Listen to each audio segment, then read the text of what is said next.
Hey everybody, it's Kelly. Welcome back to another episode of Ask a Therapist. Today we're talking about unhealthy signs in queer relationships. We've been talking about relationships a fair amount recently, and I think it is really important for us to identify why.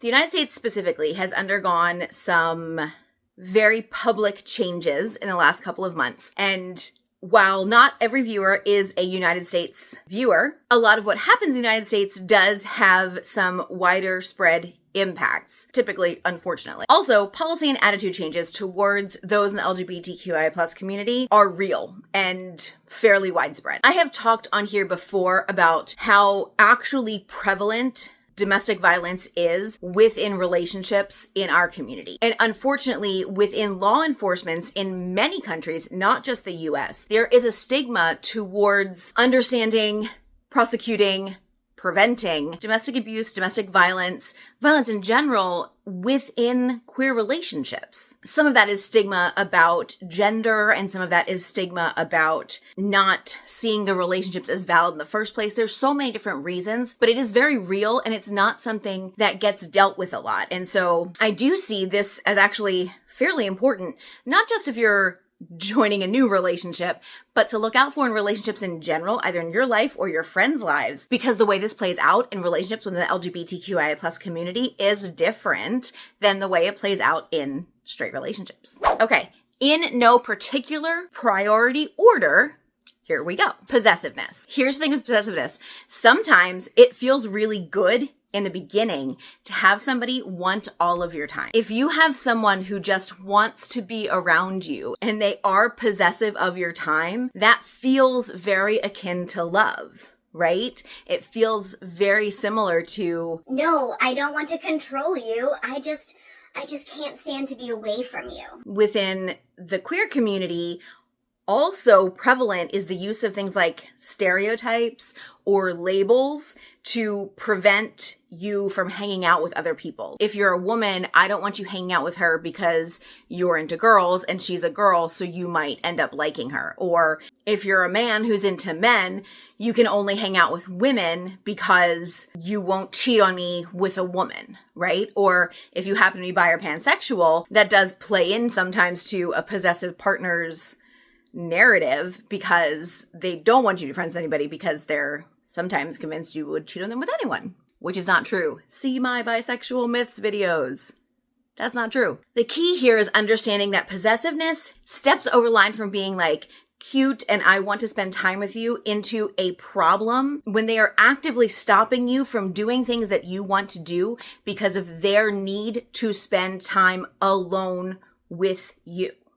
Or spend all of their time with you. Like, you can do things, but only if I'm with you. Their need for control of your time and who you spend it with prevents you from doing things that you would normally do. And you're changing the things that you would normally do because of their reaction to things. Number 2, belittling. People using actions, language, things like that to make you feel smaller. Maybe they're making fun of you in front of other people, putting you down. A partner should not be speaking negatively to you, and especially not in front of other people. Like, that is such a weird, kind of toxic, actually not kind of toxic, actually toxic thing. Like, if your partner is putting you down in front of other people and that's something they think is funny, I would have a conversation with them about that. Your partnership should be building you up. It should be making you feel good about yourself. And your partner should be wanting to brag about who you are and to put you out there as a great person. Like, they should be seeing you as a great person and wanting other people to see all the great qualities in you,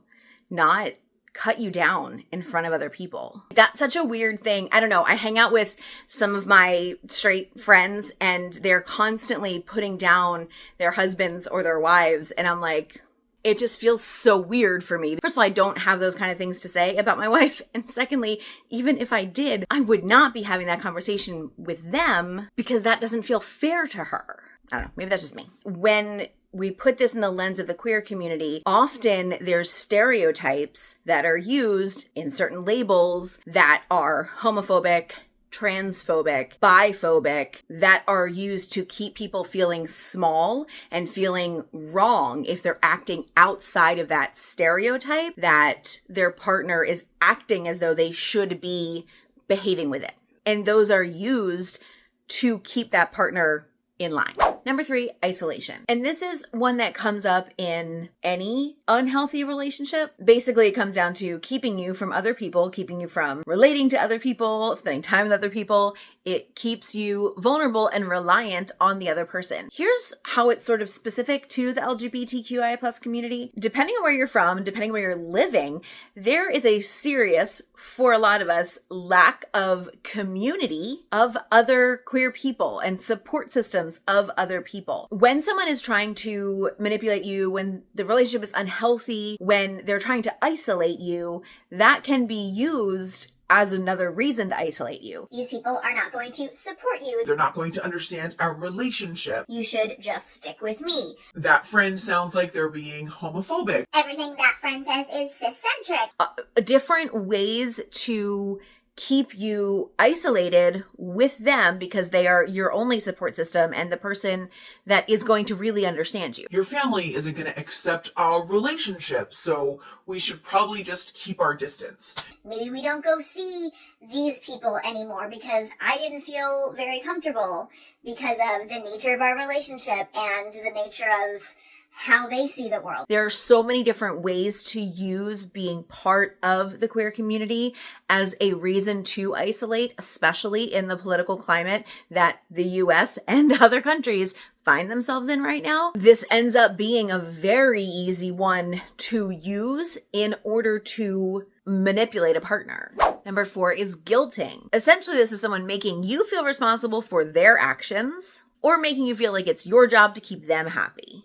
Sometimes involves making someone feel bad about their identity or how sure or unsure they are about their identity. You can make someone feel bad or guilty about their dating past or things they've done in the past. Here's the thing, in case you didn't get the memo, the things that you have done or not done in your past prior to meeting your partner are none of your partner's business unless you decide for it to be. Your partner does not get to pass judgment on you for things you did or didn't do before you met them.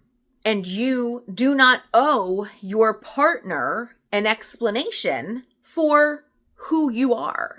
We do not have a right to access to the past of our partner, whether it's dating past or relationship past or the thoughts in their head. We don't have a right to that. If you are someone who needs to know the dating past of the person that you are starting to be in a relationship with, and you will not date them if you do not know that, tell them that up front. Because I have seen this used in ways to make people feel bad and then reliant on their partner because they did not come clean in the beginning about something way in their past. That is unfair, especially when it has nothing to do with you. Number 5, volatility. Erratic behavior, sometimes violent behavior, unpredictable, really meant to keep someone on their toes. Often, when this is used within the LGBTQIA plus community, this is blamed on, I can't help myself, I just feel really angry because of the way that I've been targeted as a queer person, because of the way that the world is set up as a member of the LGBTQI plus community, because of the way I've been treated. Like, there's always a reason why their anger isn't their fault, but their anger is a scary thing for you. But then you're a terrible person if the anger upsets you because it's not their fault that they're angry.